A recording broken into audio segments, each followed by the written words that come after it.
Steady state is one of the basic concepts of dynamical systems theory extensively used in modeling.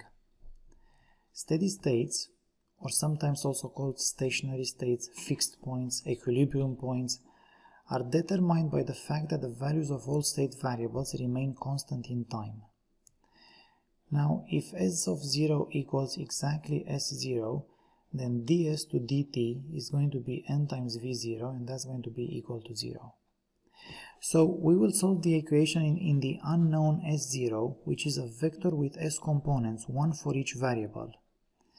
N is the stoichiometric matrix, and v0 is a function of the components of s0. And we will have an algebraic system of equations for the typical kinetics, for example mass action or Michaelis-Menten. Here is an example based on mass action kinetics.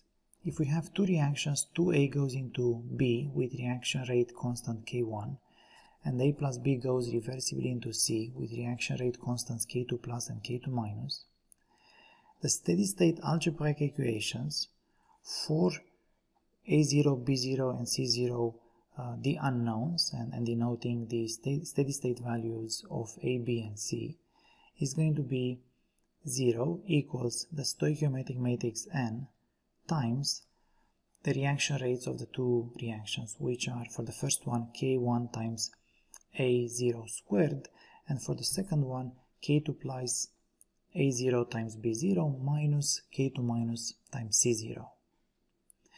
So this is going to lead to three equations, and they are written here on this slide. So these three equations, they will lead to the values for A0, B0 and C0.